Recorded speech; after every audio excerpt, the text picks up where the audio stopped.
Hello everyone. Well, since I last did a video, and it's been a long time since I did a video. Has it been a couple of weeks? It's been maybe more than a couple of weeks, and maybe it's been a whole month.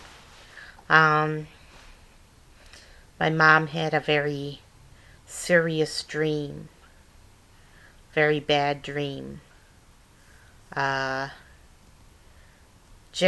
29th. And on January 29th, she had this very serious dream. She was looking at this classroom. It was like a classroom with desks. And sitting at the desks were these people. They weren't necessarily teenagers or young kids. They were just people sitting at these desks. And they had their mouths hanging open. And they were maybe even drooling, but they had their mouths hanging open. They were just staring there like. And the whole classroom was like that. And they were being re-educated. They were being re-educated, and they were like zombies. They weren't real zombies. They didn't look like zombies. They just were acting like zombies. And they were being re-educated, probably with the use of drugs. And this dream went on and on and on. She told me it went on for hours. And she just couldn't wake up from it. She just kept seeing it and she couldn't wake up. This was the most serious dream I'd ever heard of. I'm glad I didn't have the dream. Boy, am I glad I didn't have the dream. But my mom had this dream, and she's very psychic. She's very psychic, and she knows things, and she can see things before they happen. She's a psychic person. So this dream could come true, this dream of people being re-educated. It could come true. And for those of you who do not know the source of the word brainwashing, look up etymology brainwashing. Etymology, brainwashing. The word brainwashing comes to us from the Chinese, via the Chinese. The Chinese invented brainwashing. And it was their term, their idea and their term for what they wanted to do to the minds of the enemy. What they wanted to do to the enemy's minds, they wanted to wash their brains. Scrub their brains down and wash their brains. Any information that they found unpleasant or unreliable, or anything that they just disagreed with. Anything they disagreed with, they want to wash their brains. So, why would the Chinese do this, and when did they do this? It was during the Korean War. During the Korean War, if you may or may not know, the reason we lost and North Korea was lost, it was actually a tie, because we managed to get South Korea out of the bargain, but North Korea we lost. The reason we lost is because the communist Chinese were right there behind the North Koreans the entire time. They made North Korea. If North Korea is a nuclear threat and a threat to the world today, it's because of China. China was there all along, making sure the North Koreans won.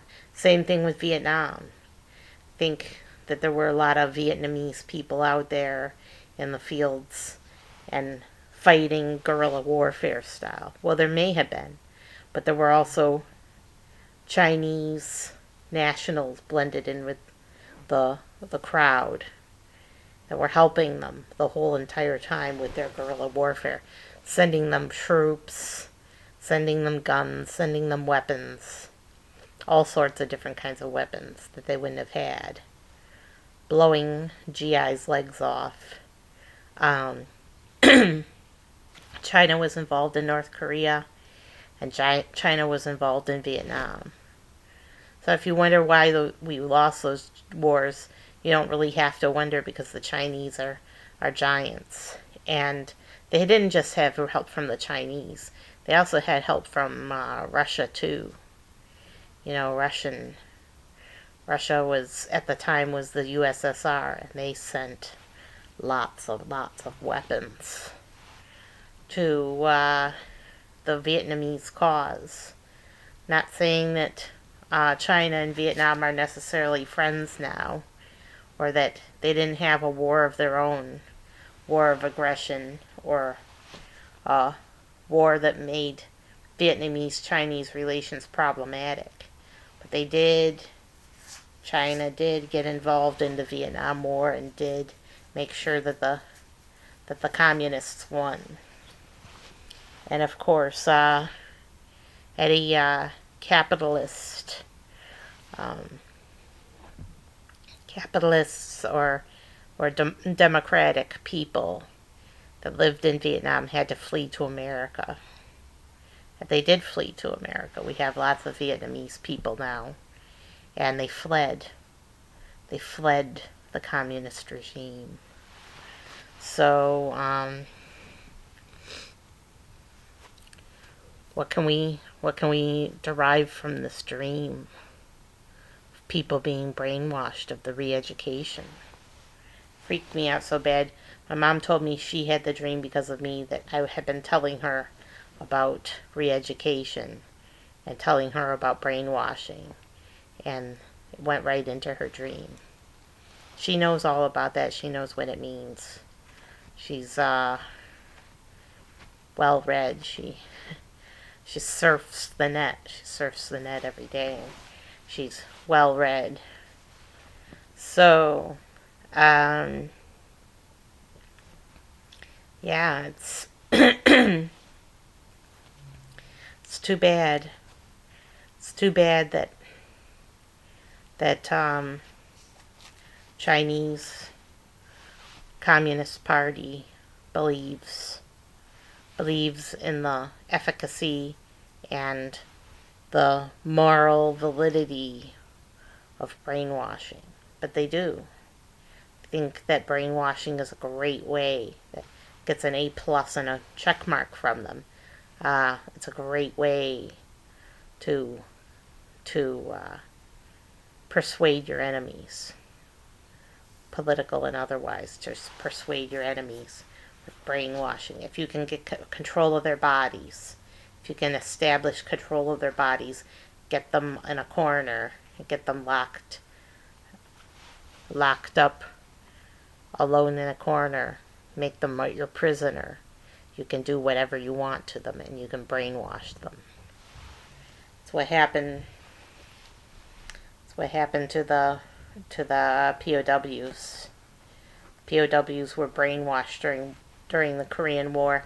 Some of them even converted to the other side, and they said, these experts came along and said, they're in America, American experts, and they're basically traitors, said, there's no such thing as brainwashing.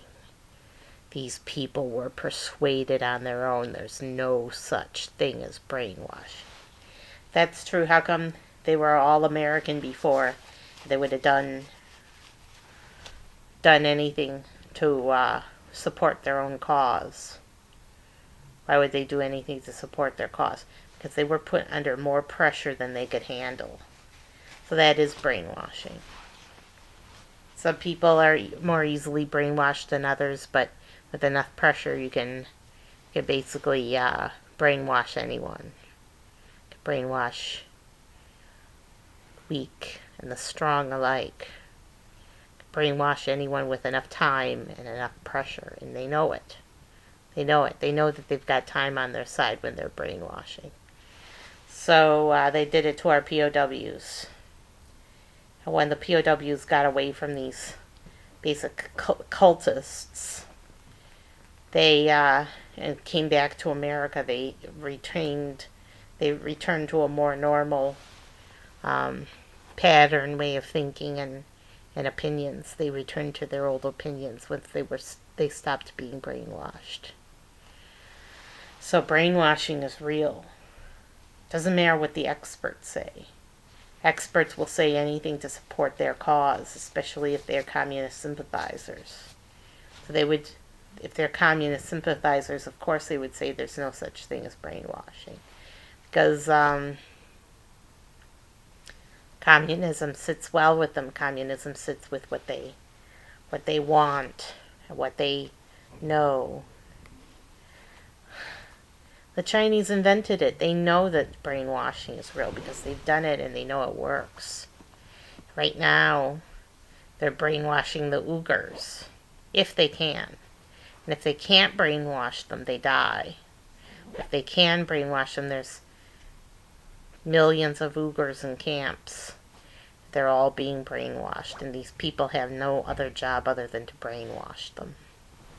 Brainwash, brainwash, brainwash, day and night. All the brainwashing. So, what can we do about this? What can we do about people being brainwashed? Well, I just wouldn't give your business to China. Like, if it's made in China, just don't buy it. When you buy off of Amazon, I'll tell you what, everything on Amazon is made in China. Everything. It's a branch of the Chinese Communist Party is Amazon. Everything on Amazon is made in China. So if you want something that's not made in China, don't buy off of Amazon. Just buy in a box store, flip it over. If it's made in China, don't buy it. But there's a problem with that because everything is made in China now. Our great elected officials, our great leaders, decided in their wisdom that it was a great idea if everything would be made in China. So they signed contracts giving the Chinese special breaks, special advantages over American workers. And of course, they work for dirt cheap, so all the labor contracts flow over there. Yeah, they do. They get all the labor contracts. They are the workers of the world now. They get all the business. And we get none. Why? Because their people are willing to work for dirt cheap and saves businesses a lot of money. But it makes China rich. It makes the Chinese Communist Party rich and very powerful. They can do anything to the Uyghurs they want now. Doesn't seem really fair, does it? Why would our wise leaders make this decision? Do they not care about Uyghurs? Yeah, they don't care about Uyghurs, and you can bet your bottom dollar they don't care about Uyghurs. Do they care about the super rich, these big businessmen like the Walmart family and Jeff Bezos? Yeah, and Bezos is quitting, by the way. Bezos is quitting because he couldn't take the pressure anymore. But, yeah, Bezos is gone. Yeah, baby. But, the abuse of Uyghurs continues because of our wise leaders. People like Biden. Biden signed all of these contracts with China before they started torturing Uyghurs. And now they're torturing Uyghurs. And they're persecuting Uyghurs. It was Biden's doing. It was his wise decision as a wise leader. Of course communists brainwash, and of course they torture, and of course they kill. They've killed 100 million so far. So, that's it. That's it. They're going to brainwash. They're going to brainwash. And they're going to kill.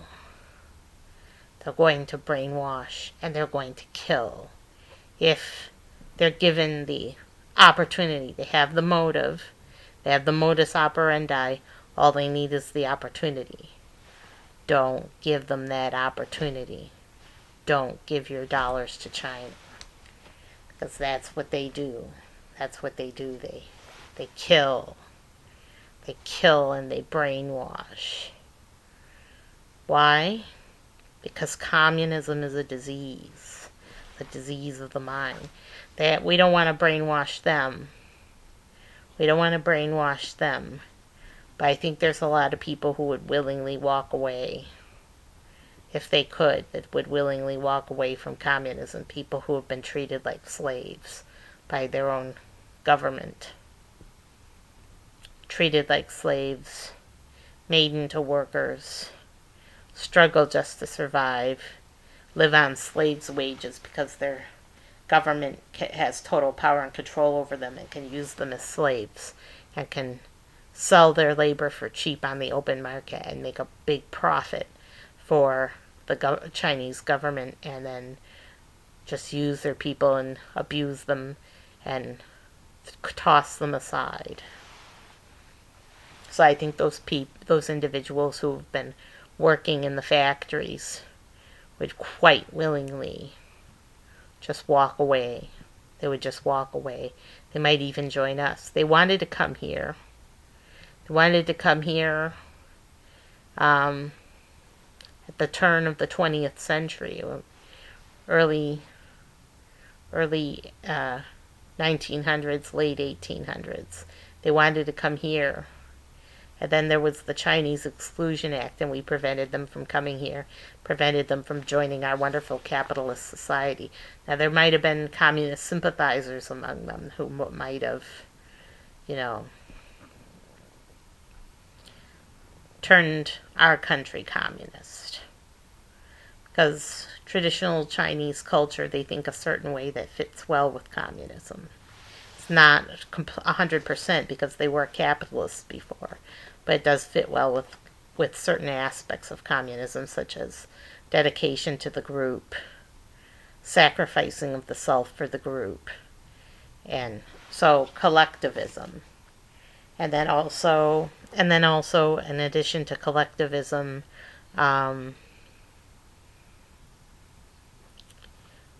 working like the Japanese have harikari, where you work yourself to death, that sort of thing. And also maybe another aspect is trying to be more polite and respectful and not go against your parents' wishes or against the government's wishes or against society's wishes. And very conciliatory, compromising your ideas for the group or to the group's ideas. So there's a lot of aspects that made communism a good fit in their traditional society. But there were things in their traditional society that went against it, like capitalism. They were capitalists. They were a capitalist society before this ever happened. Confucius had a lot to say about money. So, yeah, I think a lot of people in China would be happy.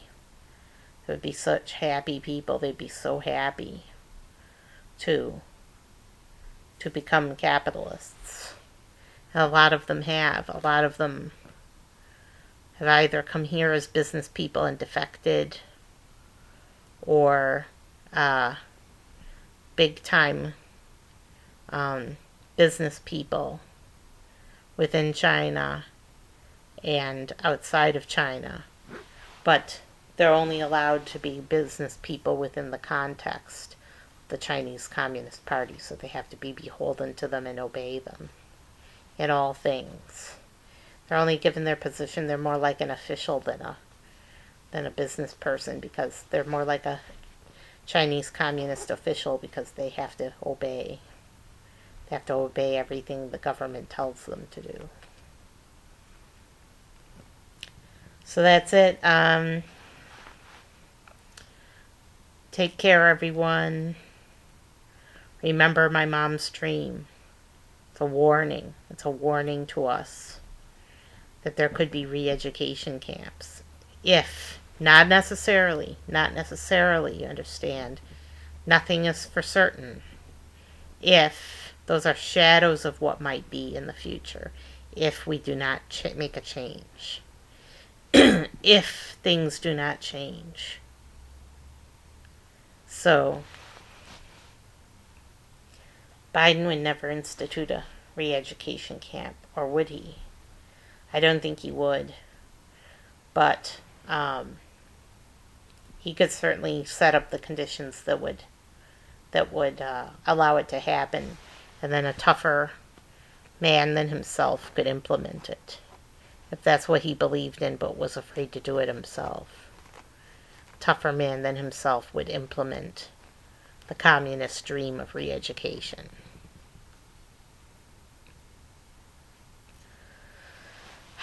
I wish I could leave you with a better thought, but setting up the conditions right now for the destruction.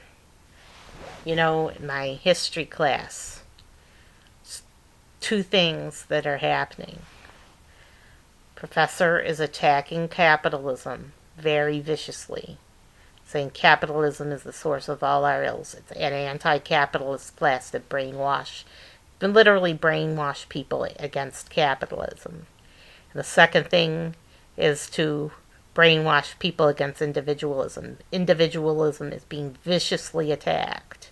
What is individualism? That's you as an individual. It's all about you on your own. Individualism is under attack. And how can they attack these things without promoting communism or collectivism?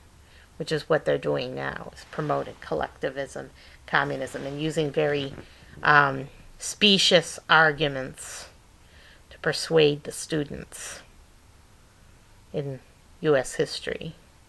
Very specious arguments. Very, very poor arguments. Kids don't know any better. They're being persuaded by these specious arguments. For example, they say, there never was a Wild West. There never was a Wild West. There was no rugged individualism. That's a myth. These people had to rely on the railroads for food, shoes, clothes. So therefore, and for shoes, they mention shoes a lot. Oh, they had to get their shoes from the East. So there was no individualism. They were all part of a great collective where the government gave them everything they needed, and it was like a communist country, and that's the way it should be, a communist country. You see the problem with this logic? It's leading them down the garden path. A, B, but C doesn't follow from A and B. They just inserted that in there, therefore we should have a collective. You should realize that they're doing this to the youth. You should realize this and know this right now. They're teaching this in college, at the university level right now. And they'll keep on doing it as long as we allow them to get away with it. Professor chose not to teach us out of a textbook. We had no textbook for this class. It's teaching us off of a communist website. So you should know that the youth of America are being indoctrinated right now. And how long can our society last as long as our youth are being indoctrinated against our society? And they're poor thinkers and poor children. They can't fight. They don't have the tools necessary to use logic to figure out that this is pure intellectual poison. They can't fight. So we're being undermined within. How much longer until our society collapses? I don't know. We still have half the country opposed to this. Half is for it. So we'll see. We'll see how long it is, how much these liberal kids enjoy their re-education camps. We'll see how they enjoy hey, where'd you go on summer vacation? I went to a re-education camp. We'll see how much they enjoy it. And I'll see you next time.